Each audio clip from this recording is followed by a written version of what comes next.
Christian, allez-y. Euh, Merci Seigneur Jésus pour nous avoir réunis aujourd'hui. Merci pour ce qu'on va apprendre sur le livre de Hébreux. Seigneur Dieu, je te demande qu'on puisse être en mesure de donner notre âme, Seigneur, parce que c'est ça que tu cherches en nous. Seigneur Dieu, je te prie de nous éclairer, de nous faire comprendre ta parole et la rentrer profondément dans notre esprit. Amen. Amen. Amen. Amen. Merci beaucoup à vous.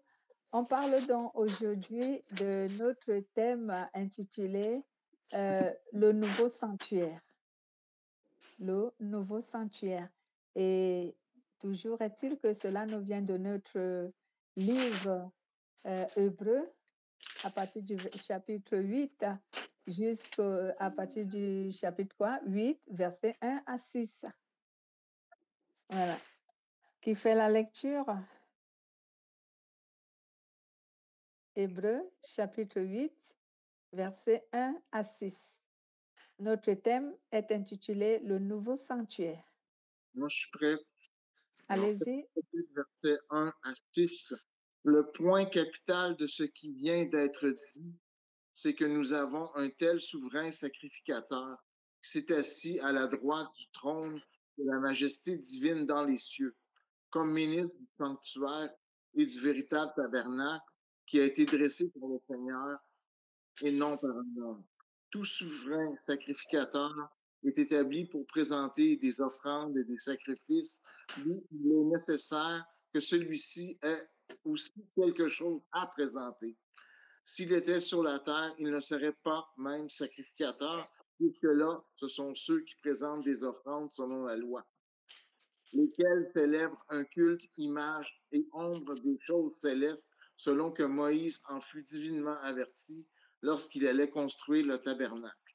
Et soin, lui, fut-il dit, de faire tout d'après le modèle qui t'a été montré sur la montagne. Mais maintenant, il a obtenu un ministère d'autant supérieur qu'il est le médiateur d'une alliance plus excellente qui a été établie sur de meilleures promesses. Amen. Amen. Amen. Merci Seigneur. Mais maintenant, le service qui revient à Jésus-Christ est un service bien supérieur, car il est l'intermédiaire d'une alliance bien meilleure, fondée sur les meilleures promesses. Merci Seigneur. Nous parlons donc aujourd'hui d'un nouveau sanctuaire. Et déjà, qu'est-ce qu'on appelle le sanctuaire? Le sanctuaire est le lieu saint. Donc, quand on avait construit le tabernacle veut dire la maison de Dieu. C'est ce que cela veut dire. Tabernacle, la maison de Dieu. Et lorsqu'on parle du sanctuaire, on parle du lieu saint. Le lieu saint, donc, dans la maison de Dieu, il y a un lieu qu'on appelle le sanctuaire, autant pour moi. Donc, ce sanctuaire dans la maison de Dieu, c'est cet endroit que nous réservons souvent comme un pupitre où il y a certains ustensiles qui nous permettent de célébrer un culte à Dieu. Donc, c'est cet endroit qu'on appelle le tabernacle. Je veux dire le sanctuaire. Excusez-moi de la confusion que j'ai faite là. Je vais réitérer. Le tabernacle, c'est la maison de Dieu. Donc, c'est ce qu'on appelle l'édifice, la maison de Dieu. C'est ce qu'on appelle le tabernacle. Et le sanctuaire est un lieu dans le tabernacle où l'on se tient pour célébrer les rituels qui honorent le culte de Dieu, qui nous permet de célébrer un culte à Dieu. Donc, dans nos églises aujourd'hui, on a des endroits tels que le pupitre, et à côté du pupitre, il y a certains ustensiles souvent qu'on place, mais tout ça entre dans le cadre de notre célébration du culte. Amen. Voilà. Donc, en d'autres termes, on peut dire que le tabernacle est le lieu où l'on entre en communion avec Dieu. Parce que j'ai d'abord défini que le sanctuaire est le lieu saint. Dans le tabernacle, il y avait des endroits. Le tabernacle, pour vous expliquer, il était divisé autrefois en 3 parties. Il y avait la partie de la cour qui était clôturée dans la maison de Dieu. Il y avait la partie de la cour qu'on appelait souvent euh, le lieu de sacrifice. On faisait les sacrifices à cet endroit. Donc, il y avait là où il y avait les cuves, là où on pouvait entrer et faire des sacrifices. Là, c'était à l'extérieur des lieux saints et des lieux 3 fois saints. Donc, il y avait ce lieu-là que, comme on pourrait dire, une cour. Voilà. Et après cela, il y avait maintenant, à l'intérieur du tabernacle, il y avait le lieu saint. Et encore, il y avait un autre lieu qu'on appelait le lieu 3 fois saint, ou encore le lieu des saints des saints. OK. Voilà. Donc, le sanctuaire est donc le lieu saint. Donc, ce lieu saint, ceux qui pouvaient entrer dans le lieu saint, tout le monde pouvait entrer ou encore dans la cour du tabernacle, mais tout le monde ne pouvait pas entrer dans le lieu saint et tout le monde ne pouvait pas entrer dans le lieu des saints des saints. Donc, la cour, également, la Bible appelle la cour aussi le parvis. Donc, tout est le parvis. Le parvis, ah oui, OK. Oui. Donc, tous ceux qui venaient comme enfants d'Israël, qui venaient donner les sacrifices pour une quelconque demande selon la loi de Moïse, ils pouvaient entrer dans le parvis. Mais tous ne pouvaient pas entrer dans le lieu saint, ni dans le lieu des saints des saints. Ils se limitaient dans le parvis. Voilà. Donc, qu'est-ce que la parole de Dieu veut ici nous interpréter lorsqu'il parle du nouveau sanctuaire? Le nouveau sanctuaire, puisque le tabernacle de Dieu, qui était autrefois construit d'abord par Moïse, qui était portatif, et aujourd'hui construit quelques années après, autant pour moi, par Salomon, n'est plus le même tabernacle aujourd'hui. Donc aujourd'hui, le tabernacle, ce n'est plus une maison. Aujourd'hui, oui, aujourd'hui, le tabernacle n'est plus une maison. Et même le sanctuaire n'est plus le lieu saint comme on l'appelait autrefois. Un lieu où l'on entrait en communion avec Dieu. Cela veut dire un lieu où l'on entre en adoration, à la louange avec Dieu. Un lieu où l'on entre en communion avec Dieu. Donc, aujourd'hui, le sanctuaire n'est plus un lieu ordinaire dans l'église où l'on entre pour rechercher la communion avec Dieu ou louer Dieu ou adorer Dieu. Ce n'est plus la même chose aujourd'hui. C'est ça qu'on appelle le nouveau sanctuaire, dans le fond. C'est ça qui est le nouveau sanctuaire, dans le fond. Là, je n'ai pas encore donné le nouveau sanctuaire, je suis en train de vouloir le donner. Là, je parle du sanctuaire d'autrefois. Je disais, le sanctuaire d'autrefois est le lieu saint. Et on peut encore dire que c'est le lieu où l'on entre en communion avec Dieu. Ou encore, c'est le lieu où l'on entre pour adorer Dieu et pour louer Dieu. Mais de nos jours, à partir du moment où Jésus-Christ a donné la grâce aux hommes et le Saint-Esprit, le lieu saint, qui est le sanctuaire, n'est plus un lieu ordinaire. Aujourd'hui, le nouveau sanctuaire, c'est notre cœur. Okay. notre cœur est le nouveau sanctuaire aujourd'hui. Pourquoi notre cœur est le nouveau sanctuaire? C'est parce que aujourd'hui, si nous voulons être en communion avec Dieu, c'est à travers notre cœur que nous pouvons le faire. Aujourd'hui, si nous voulons adorer Dieu, c'est avec le cœur que nous devons le faire. Il ne suffit plus aujourd'hui d'entrer dans un édifice appelé Église et adorer Dieu et confesser qu'on est en communion avec Dieu. Non. Aujourd'hui, pour qu'il soit attesté qu'un chrétien est en communion avec Dieu, il faut que son cœur soit accessible à Dieu. Il faut que son cœur soit saint pour que son cœur soit considéré comme étant un sanctuaire. Il faut que son cœur soit saint. C'est pourquoi vous voyez que Dieu avait dit dans le livre de Jean chapitre 4, je crois au verset 23 à 24, où Dieu dit, est-ce que nous pouvons lire, où Dieu dit, si aujourd'hui les adorateurs que le Seigneur a recherchés, c'est ceux qui l'adorent en esprit et en vérité. Recherchons Jean. Je peux te poser une question, Madeleine? Oui, allez-y. Alors, je comprends de prier en esprit, mais prier en vérité, ça, je ne comprends pas. D'accord, je vais l'expliquer.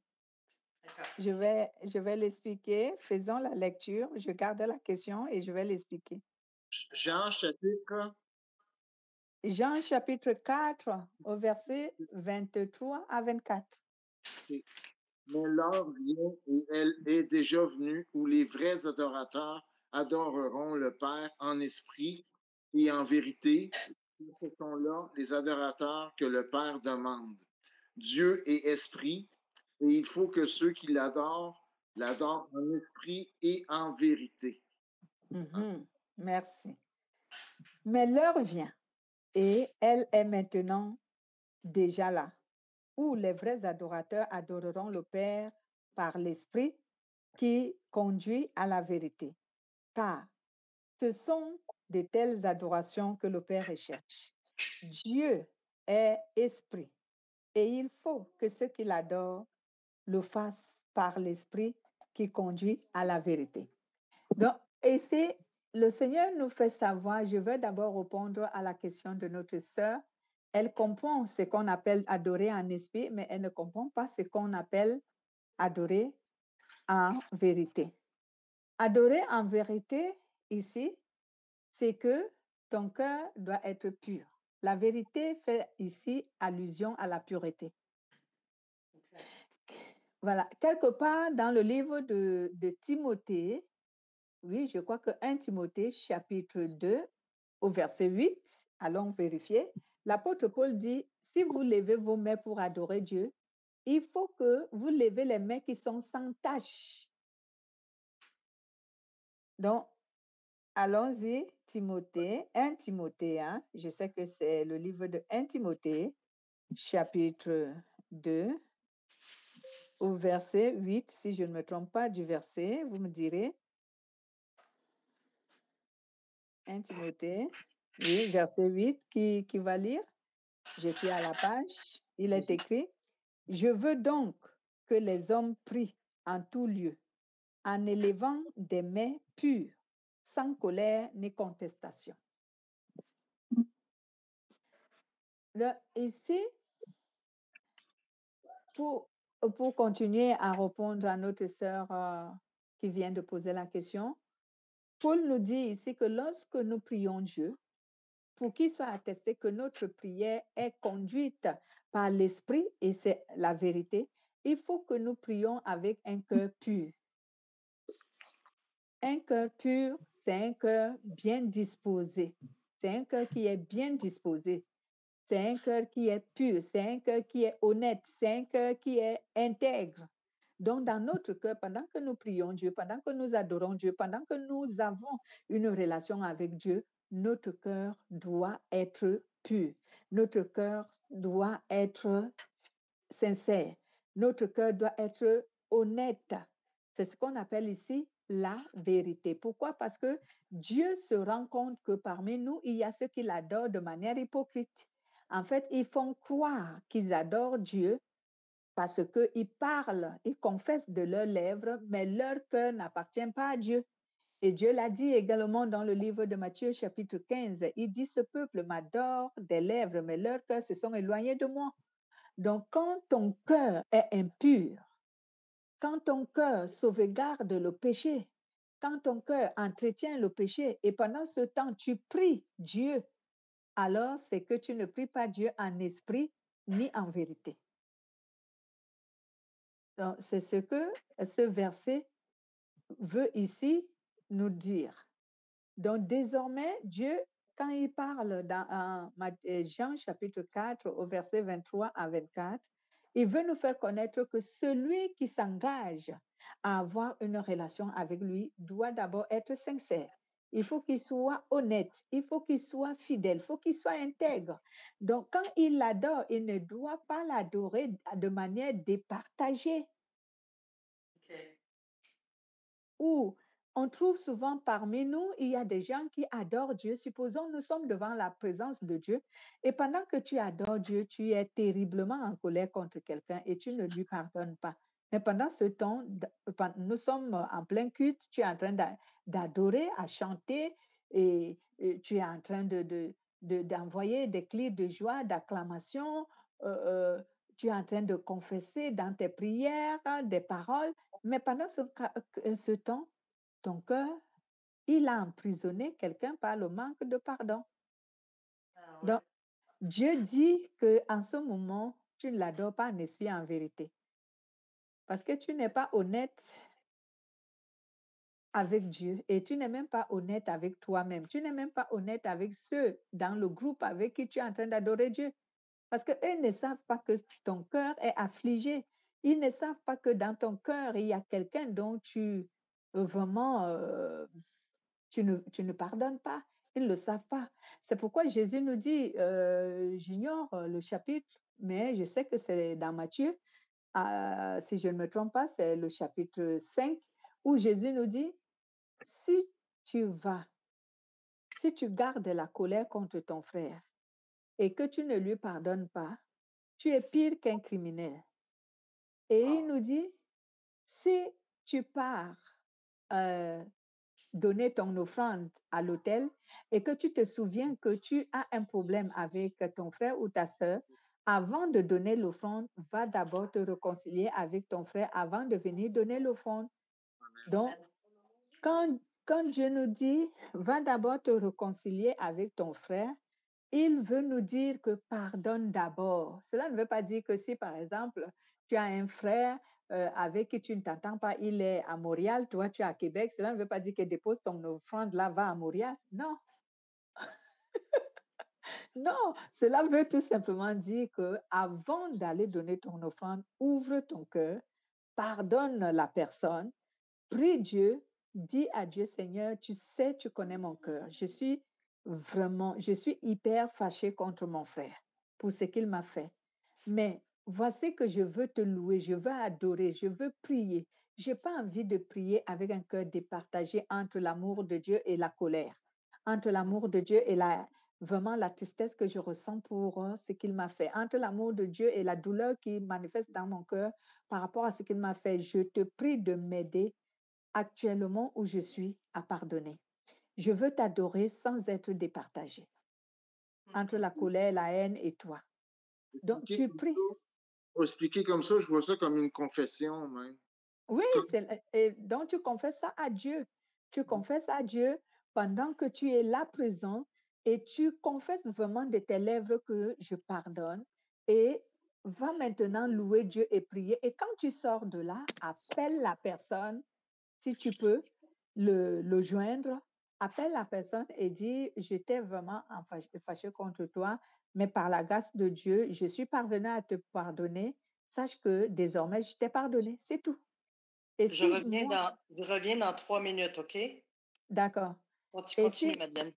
d'accord. Et si moi, je t'ai offensé, je te demande pardon. Voilà. C'est ce que le Seigneur nous demande. Cela ne veut pas dire, comme je venais de dire tantôt, que si tu es à Québec et la personne qui t'a fâché est à Montréal, tu dois laisser ton offrande, tu dois d'abord voyager jusqu'à Montréal pour aller le rencontrer, parler avec lui et revenir. Non, non, c'est pas ce que cela veut dire. Cela veut dire que confesse à Dieu la colère que tu ressens dans ton cœur et prends la décision de pardonner la séance tenante pendant que tu es dans la présence de Dieu. Maintenant, avant de commencer à prier ou à adorer Dieu, parce que prier et adorer Dieu, ce sont les offrandes. Donc, si tu pries avec un cœur fâché, ton offrande ne sera pas agréée. Donc, ton adoration et ta prière, ta louange ne sera pas agréée, je veux dire. Ça ne Amen. sera pas agréé.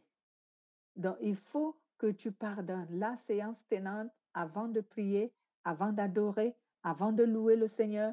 Tu dois pardonner. Et à partir de ce moment, si tu as pardonné, c'est ce que Paul dit ici, je veux donc que les hommes prient en tout lieu, en élevant les mains pures, sans colère ni contestation. Donc, à partir de cet instant, si tu pries, si déjà dans ton cœur tu as confessé ces paroles que tu as pardonnées, si tu pries, tu élèves les mains pures, tu élèves les mains sans tache, sans péché. Ton cœur est en paix parce que tu as pardonné.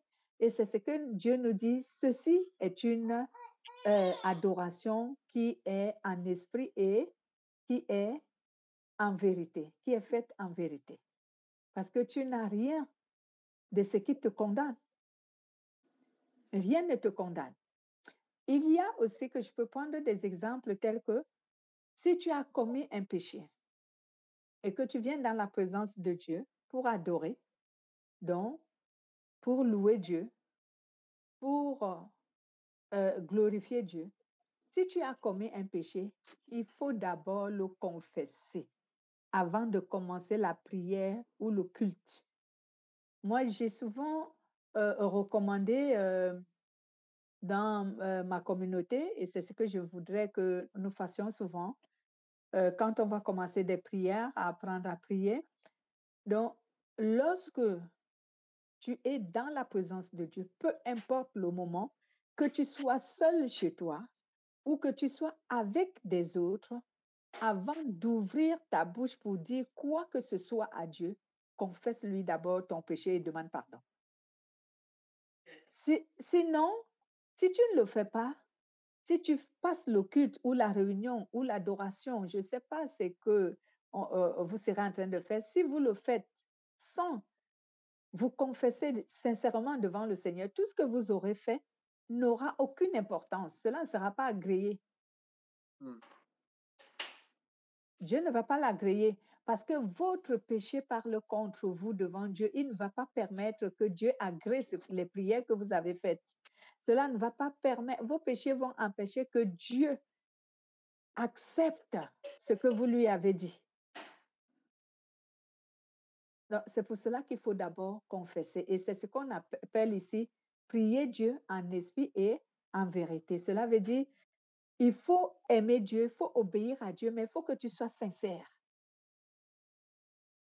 Il faut que tu sois sincère dans ton amour que tu manifestes à Dieu. Il faut que tu sois sincère. Il faut que tu sois honnête dans ton amour. Il faut que tu sois vrai dans ton amour pour Dieu. Il faut que tu sois obéissant.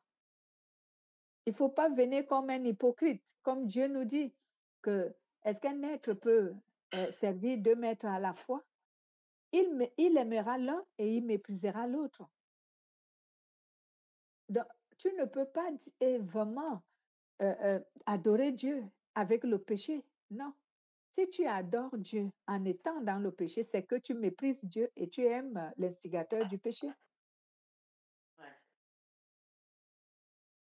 Voici donc ici pourquoi, lorsque nous faisons donc le rapprochement avec le sanctuaire dont nous parlons aujourd'hui, le sanctuaire représente notre cœur d'adorateur, notre cœur de chrétien.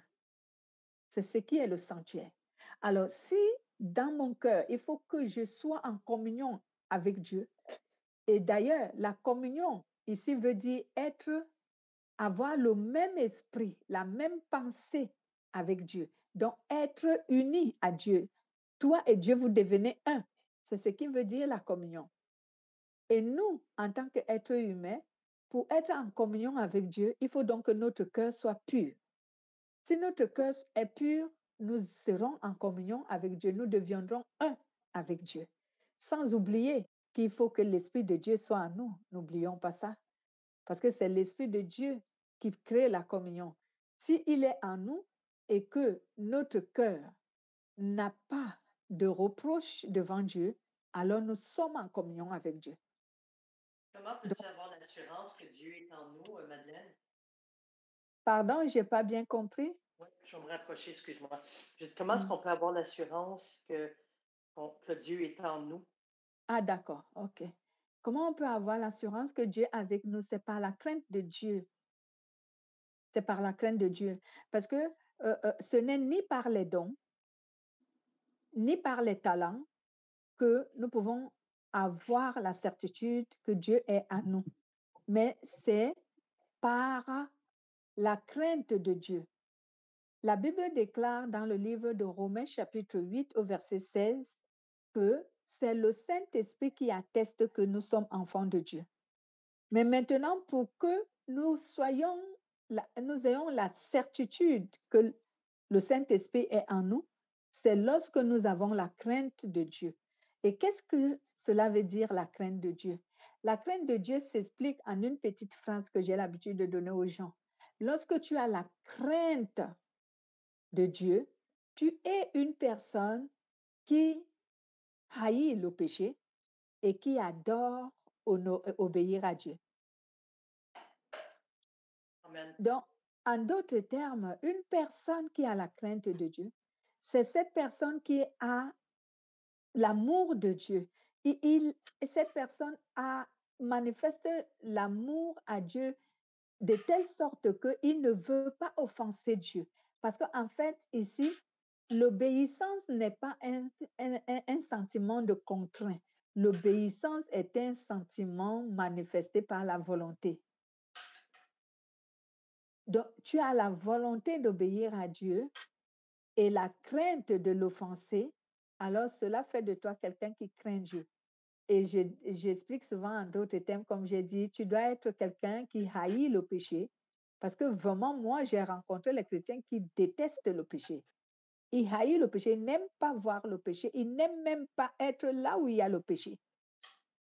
Ils ne veulent pas que le péché soit même en contact avec lui. Moi, je connais des chrétiens comme ça, ils sont vraiment saints. Donc, tu dois avoir la haine du péché et l'amour d'obéir à Dieu, la volonté d'obéir à Dieu. C'est ce qui montre, c'est le seul signe qui est vrai, qui montre que tu as Dieu en toi. Amen. Parce qu'aujourd'hui, certains chrétiens se disent, lorsque je chante avec une voix angélique, c'est que Dieu est en moi, j'ai le Saint-Esprit. Ce n'est pas la vérité. Les démons chantent mieux que les humains. Wow. Eh oui, les démons chantent, n'est-ce pas? On a l'habitude d'entendre la voix angélique, les entités comme les sirènes qui chantent. Les voix angéliques, est-ce qu'ils plaisent à Dieu? Non, ce sont des démons. Ils ont des meilleures voix que toi et moi. Donc, ce n'est pas par notre voix, parce qu'on chante bien, on a une belle voix que tout le monde apprécie, que quand je chante la louange de Dieu, tout le monde dit, oh, le Saint-Esprit l'a rempli. Qu'est-ce qui vous prouve qu'il a le Saint-Esprit? Ce n'est pas sa voix qui est un signe. Donc, pour qu'on distingue qu'un chrétien, un être humain, a Dieu avec lui, c'est la crainte de Dieu qui est en lui. Et on le remarque à travers sa vie. Cette personne vit une vie de sainteté. C'est à partir de là qu'on reconnaît que cette personne a Dieu en lui. Parce qu'on voit la sainteté en cette personne. Mais si tout simplement tu as les dons, parce que quand tu pries, les gens guérissent, oh, mais Satan aussi donne les pouvoirs aux gens. Hein? Il prie et les gens guérissent. Cela n'est pas un signe qui montre que tu as Dieu en toi, mais le signe véritable et vrai qui montre que nous avons Dieu en nous, c'est lorsque nous avons la sainteté, lorsque nous avons la crainte de Dieu, la sainteté. Lorsque nous haïssons le péché et que nous aimons Dieu de toute notre force, alors là, on a Dieu en nous. Amen. Voici donc notre texte qui nous dit que le sanctuaire est notre cœur. Alors, c'est le nouveau sanctuaire que Dieu a donné est notre cœur. C'est parce que c'est par notre cœur que Dieu veut recevoir l'adoration. C'est par notre cœur que Dieu veut recevoir la gloire. C'est par notre cœur que Dieu veut être élevé, connu et témoigné. Alors, si tu mènes une mauvaise vie qui contredit la volonté de Dieu, alors ton sanctuaire ne plaît pas à Dieu. Donc, ton cœur ne plaît pas à Dieu. Donc, tu n'es pas une meilleure offrande pour Dieu. Tu n'es pas un bon témoin pour Dieu dans le monde. Parce qu'à cause de toi, le monde ne reconnaît pas Dieu parce que tu mènes une vie contraire à la volonté de Dieu. Amen. Mais lorsque tu as un sanctuaire que Dieu apprécie, où Dieu habite, cela veut dire, lorsque ton cœur est pur et que tu vis dans la sainteté, c'est une gloire pour Dieu. Alors Dieu, ici, atteste que toi, tu as un sanctuaire qui est pur, donc tu as un sanctuaire qui l'honore, un sanctuaire qui l'agrée, donc ton cœur plaît à Dieu. Parce que dans ton cœur, il y a la sainteté, il y a la justice, il y a l'amour, il y a l'obéissance, il y a tout ce que Dieu apprécie, il y a tout ce que Dieu agrée. Voici donc pourquoi aujourd'hui on a parlé du nouveau sanctuaire. Le nouveau sanctuaire n'est pas la maison, ce n'est pas un édifice. Le nouveau sanctuaire, ce n'est pas notre pupitre qu'on a construit et bâti à l'église. Ce n'est pas ça le sanctuaire, le nouveau. La Bible même déclare que Dieu n'habite pas les maisons faites avec les mains d'hommes, mais il habite un véritable sanctuaire qui est le sien, construit par lui. Et le véritable sanctuaire qui est construit par Dieu, c'est notre cœur. Donc, on est le temple du Saint-Esprit, c'est ça? Amen. Comme la Bible le dit dans 1 Corinthiens chapitre 3 au verset 16, nous sommes le temple du Saint-Esprit. Et le temple du Saint-Esprit, c'est notre cœur. Dieu habite en nous. Donc aujourd'hui, quand les gens, nous utilisons souvent l'expression « Oh, je suis dans le sanctuaire de Dieu ». Non, tu n'es pas dans le sanctuaire de Dieu, c'est Dieu qui est dans ton sanctuaire. Amen. Parce que c'est Dieu qui vit en toi. Ce n'est pas toi qui vis en Dieu, c'est Dieu qui vit en toi aujourd'hui. Mais souvent, nous, parce que on croit que le sanctuaire, c'est l'Église. On croit que le sanctuaire, c'est la partie sainte qui est le pupitre que nous avons choisi. On croit que c'est ça le sanctuaire. Non, depuis que Jésus-Christ nous a sauvés sur la croix de Golgotha, le sanctuaire de Dieu, ce n'est plus un édifice, ce n'est plus une maison construite avec les mains d'hommes. Le sanctuaire de Dieu, c'est notre cœur. Amen. C'est pour cela que Dieu nous dit de sanctifier nos cœurs. Parce que lui, il y habite et il ne va pas habiter un lieu qui est impur. Il veut qu'on aménage notre cœur et qu'on retire de notre cœur tout ce qui l'empêche d'y habiter. Voilà. C'est ce que notre texte d'aujourd'hui nous parle. On continuera sur le tabernacle, sur la suite du chapitre 8. Y aurait-il d'intervention?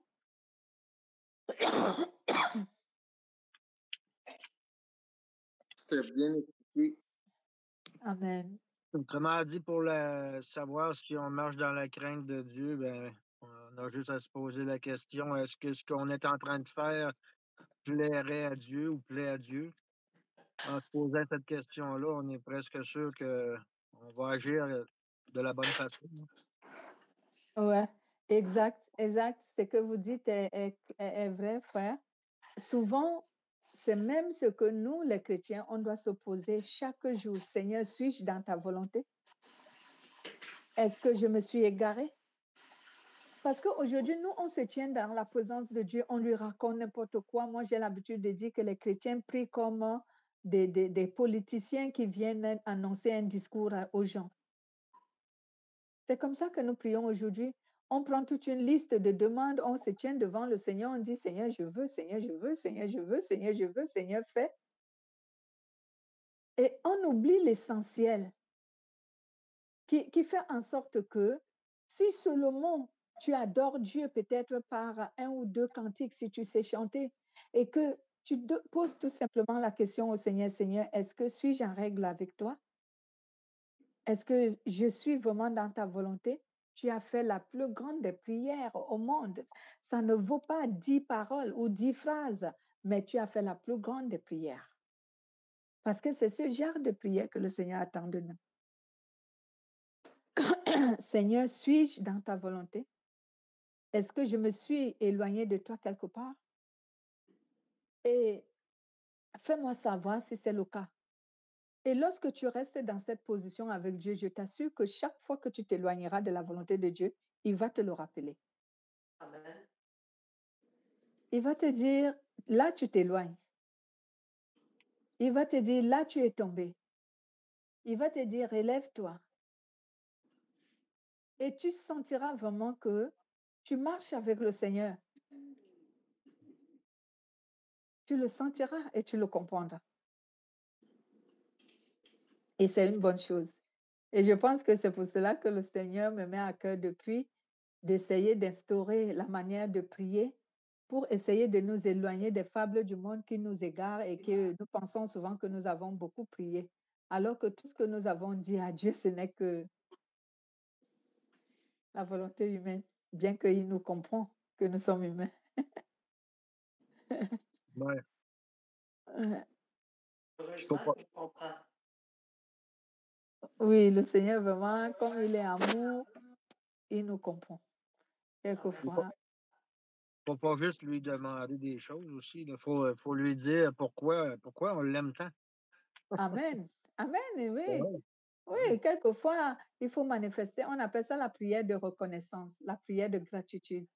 Seigneur, moi, je t'aime beaucoup parce que vraiment, tu sais me corriger quand il le faut. Et je sais que tu m'aimes beaucoup, c'est pourquoi tu me châties quelquefois. Seigneur, moi, je te loue, je t'adore parce que tu me bénis. Tu me bénis tout le temps, je manque de rien. Merci. Voilà, il y a toutes sortes de prières. C'est ça, un dialogue. Ouais, Je pense que c'est c'est une bonne idée de commencer à prier par une prière de reconnaissance. ouais.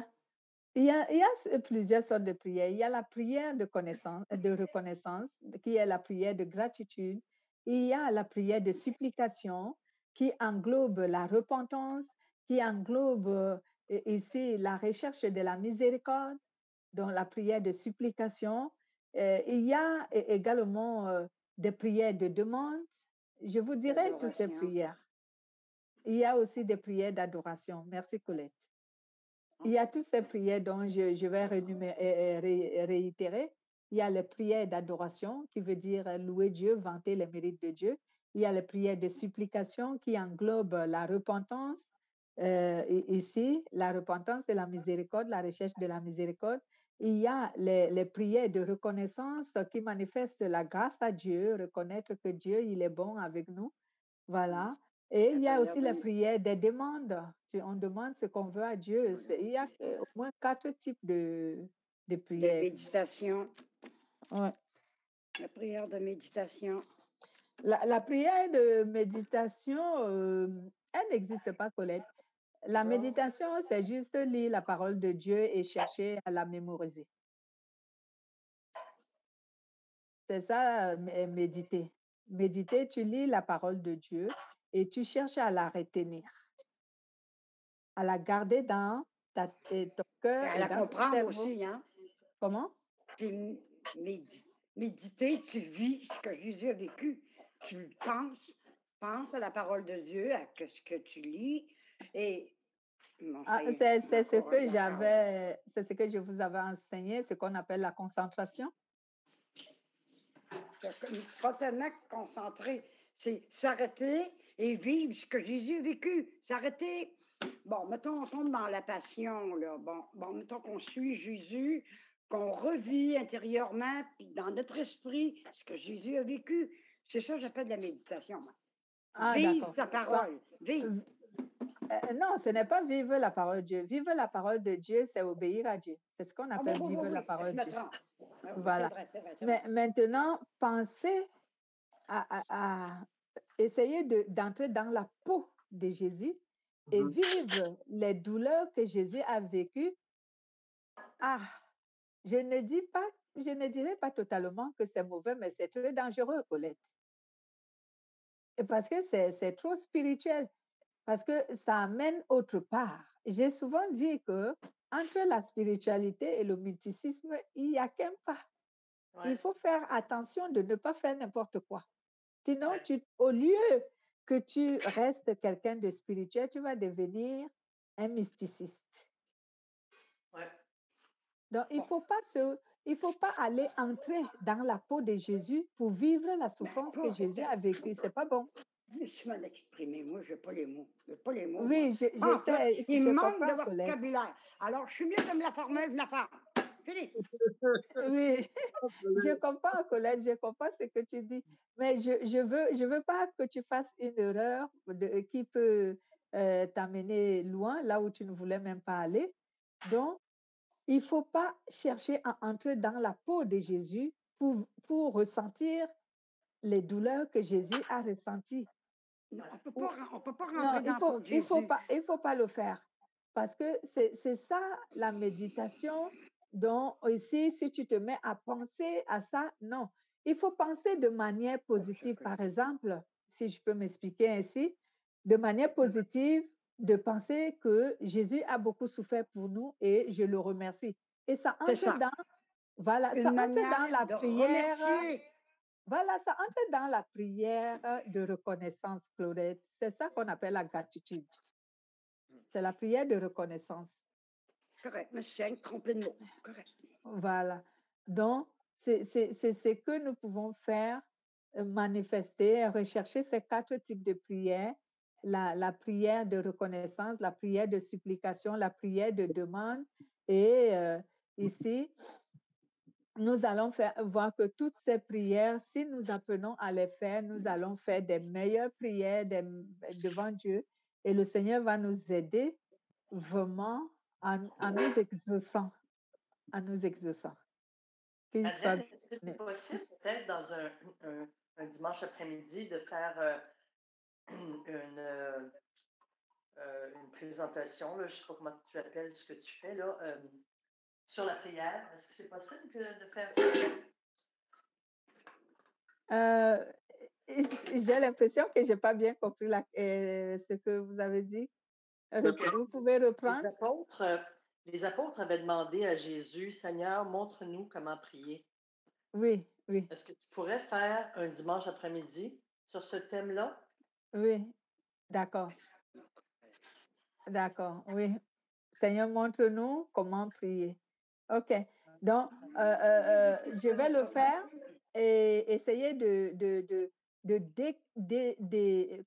d'interpréter ce que Jésus a enseigné sur la prière dominicale.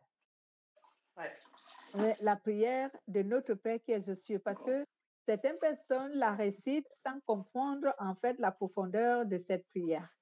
Ils ne savent pas comprendre ce que Dieu a voulu dire de notre Père qui est aux cieux. Donc, on va en parler, sœur.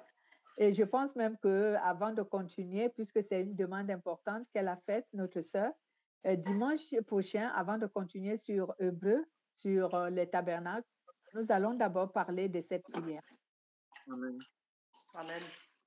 Nous allons parler de cette prière et je vais essayer d'énumérer les 4 types de prières qui sont les plus importants que nous pouvons faire dans la demande afin que lorsque nous prions, on ne soit pas dispersés et qu'on sache que voilà, c'est que nous devons demander à Dieu.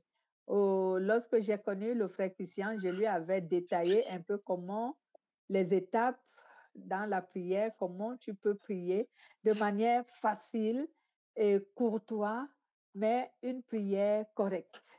Je vais la joindre. Après la réunion, je vais la joindre dans le groupe la formule de prière que tu m'avais donnée. D'accord. Donc, oui, frère Pierre. Ben ça dépend tout le temps où est-ce que tu en es rendu avec Dieu. Tu sais, si, mettons, tu cries à l'aide, tu n'auras pas une prière qui va être faite comme quelqu'un que ça fait 3 ans qui est avec Dieu. Tu sais, tu vas avoir un cri d'alarme, un cri de. Tu veux être touché, tu as besoin d'agripper sa main. Ta prière ne sera sûrement pas la même que celle que ça fait 3 ans que tu es avec Dieu. Là. Oh non, Ben, non, non, non. Il va Attention, parler frère. tout simplement. Il va avoir juste un dialogue avec Dieu. Il va lui Voilà. parler comme on se parle. C'est Voilà. ça, prier. Avoir un Tu contact sais, personnel avec Dieu. avec Dieu, l'ancienneté ne compte pas hein, avec non. Dieu. Voilà. Ce qui compte, c'est la relation. Voilà. C'est mais la relation je qui veux dire, compte. parce que quand on est dans. Je sais pas comment dire ça. Tu sais, quand on est encore dans le profond du trou, là, ben, quand on essaie Ouais. de monter pour essayer de sortir enfin la tête de l'eau, là, tu sais, ben, je sais pas, mais la prière, elle est en même temps souffrante. Là. Oui, oui, je C'est pas, comprends ce que vous voulez ouais, dire. c'est pas la même chose que quand on a déjà tout reçu, puis que là, il nous reste rien qu'à vivre. Là. C'est pas Mais je pareil.